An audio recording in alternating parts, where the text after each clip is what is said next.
Dear students, a very warm welcome to all of you in my today's lecture of business statistics. In today's lecture, we will discuss upon the topic types of graphs. जैसा कि previous lectures में हमने diagrams के different types को discuss किया था. From today's lecture, we are going to start types of graphs. In practice, we are using a large variety of graphs, but broadly these various graphs can be divided under two main headings.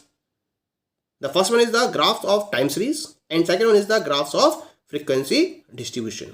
तो ये दो headings में हम complete graphs को discuss करेंगे. पहले हम बात करेंगे about the graphs of time series, या फिर हम इनको लाइन ग्राफ्स का नाम भी देते हैं. क्या होते हैं टाइम सीरीज ग्राफ्स या लाइन ग्राफ्स?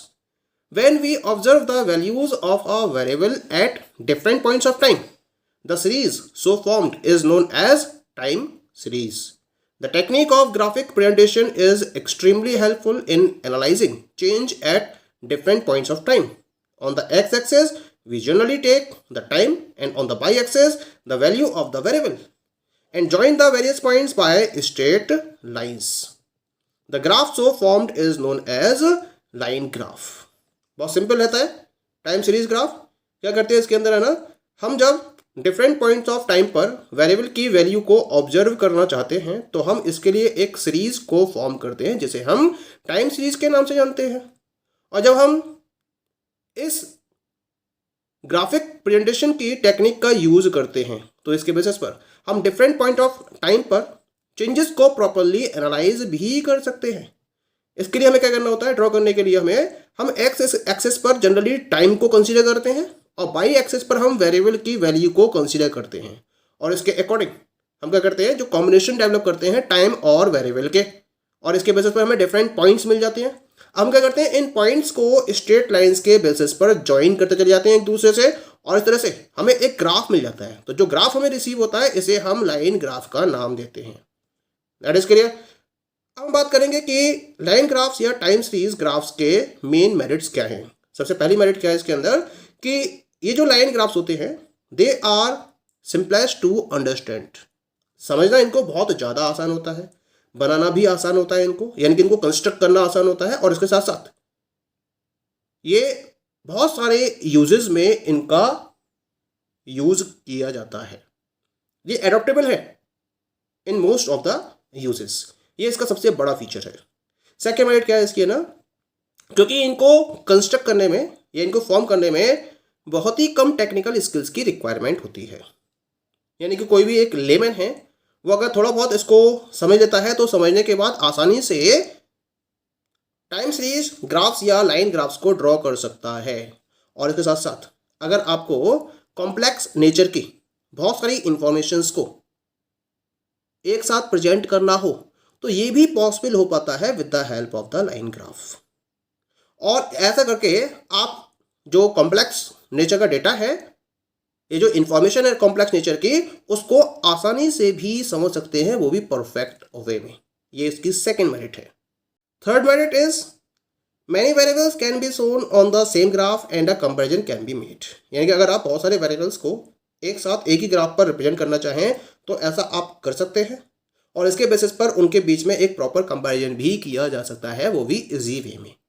तो ये तो बात हो गई about the merits. Now we will talk about the types of line graphs. Line graphs के कौन कौन से टाइप्स हैं. Different graphs of time series can be constructed either on a natural scale or on a ratio scale. Different types of it are as follows. क्योंकि जब हम time series के reference में ग्राफ्स को ड्रॉ करेंगे तो इनको या तो हम नेचुरल स्केल के बेसिस पर कंस्ट्रक्ट कर सकते हैं या फिर रेशियो स्केल के बेसिस पर कंस्ट्रक्ट कर सकते हैं. तो इसको ध्यान में रखते हुए जो उसके डिफरेंट टाइप्स हैं उनमें the first one is the graphs of one variable, second one is the graphs of two or more variable, third one is the graphs having two scales, fourth one is the range chart, fifth one band graphs, and sixth one is the ratio charts. Discuss करते हैं इनको हम one by one.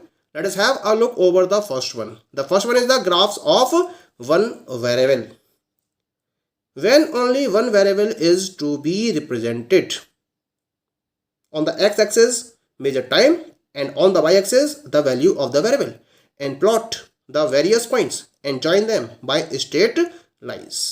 यानी कि जब हमें केवल एक ही वेरिएबल को रिप्रेजेंट करना हो तो हम ग्राफ ऑफ वन वेरिएबल का यूज करते हैं, जहां एक्स एक्सिस पर हम टाइम को कंसीडर करते हैं और बाई एक्सिस पर हम वेरिएबल की वैल्यू को मेजर करते हैं, और फिर हम वेरियस पॉइंट्स को प्लॉट करते चले जाते हैं, और फिर इन्हें प्लॉट करने के बाद एक स्ट्रेट लाइन के बेसिस पर ज्वाइन कर देते हैं, और इस तरह से जो हमें ग्राफ मिलता है इसे हम ग्राफ ऑफ वन वेरिएबल का नाम देते हैं। इनमें जो लाइन के बेसिस पर या जिस लाइन को मैंने रिप्रेजेंट किया जाता है उनमें जो फ्लक्चुएशंस हैं ये क्या करते हैं, वेरिएबल्स में वेरियस वेरिएशंस को रिप्रेजेंट करते हैं। ठीक है, इसको हम एक एग्जांपल के बेसिस पर आसानी से समझ सकते हैं। The example is as follows, represent the following data of per capita income graphically. यहाँ आपको पर कैपिटा इनकम दे रखी है टाइम वाइज, और इसको आपको ग्राफ की फॉर्म में रिप्रेजेंट करना है। तो यहाँ पे ईयर दे रखा है आपको 1999, 2000, 2001, 2002, 3, 4 और 5 तक, और पर कैपिटा इनकम दे रखी है यहाँ पे आपको 15,000, 16,000, 17,000, 18,000, 20,000, 23,000 और 25,000। तो यहाँ डिफरेंट ईयर्स के रेफरेंस में आपको पर कैपिटा इनकम दे रखी है जिसको आपको ग्राफ के फॉर्म में रिप्रेजेंट करना है। तो यहाँ पे केवल एक ही वेरिएबल है, और वेरिएबल क्या है, पर कैपिटा इनकम। तो इसके या इस पर्टिकुलर डेटा को हम किस तरीके से वन वेरिएबल ग्राफ के बेसिस पर रिप्रेजेंट कर सकते हैं, late us have a look. तो इसके रेफरेंस में मैंने यहाँ पर इस ग्राफ को ड्रॉ किया है, जहां मैंने एक्स एक्सिस पर ईयर को कंसीडर किया है और वाई एक्सिस पर मैंने इनकम को रिप्रेजेंट किया है। ठीक है, ईयर्स 99, 2000, 2001, 2, 3, 4, 5, 1 सेंटीमीटर के स्केल बस को डिफाइन करा है मैंने। ऐसे इसको मैंने 14,000 से स्टार्ट करा है यहाँ पर, फिर 16,000, 18,000, 20,000, 22,000, 24, 26 और 28 तक इसको रिप्रेजेंट किया है। That is clear. अब क्या है देखो, 1999 के करस्पॉन्डिंग फिगर है 15,000, तो ये पहला पॉइंट आ गया। 2000 के करस्पॉन्डिंग 16,000, सेकंड पॉइंट आ गया। 2001 के करस्पॉन्डिंग 17,000, थर्ड पॉइंट आ गया। 2002 के अकॉर्डिंग 18,000, नेक्स्ट पॉइंट आ गया। 3 के अकॉर्डिंग 20,000, नेक्स्ट पॉइंट आ गया। 4 के अकॉर्डिंग 23,000, नेक्स्ट पॉइंट आ गया। और 5 के अकॉर्डिंग 25,000, ये लास्ट पॉइंट आ गया। अब क्या करा मैंने, इन पॉइंट्स को लाइन के बेसिस पर ज्वाइन कर दिया। इस पॉइंट को इस पॉइंट से मैच करा, फिर इसको इससे मैच करा, और इस तरह से मैं हर पॉइंट को यहाँ पर एक लाइन के बेसिस पर मैच करता चला गया। तो ये जो ग्राफ मिला है मुझे, this graph is known as the graph of one variable, जो पर कैपिटा इनकम को रिप्रेजेंट कर रहा है एट डिफरेंट ईयर्स। क्लियर हो गया। Now we come to the second type. Second one is known as the graph of 2 or more variables, यानी कि जब हमें दो से ज़्यादा वेरिएबल्स को एक ही ग्राफ पर शो करना हो तो उसके लिए हम इस सेकंड टाइप का यूज करते हैं। क्या कॉन्सेप्ट है इसका, if the unit of measurement is same we can represent 2 or more variables on the same graph. This facilitates comparison. For the sake of clarity we should not represent more than 5 or 6 variables on the same graph.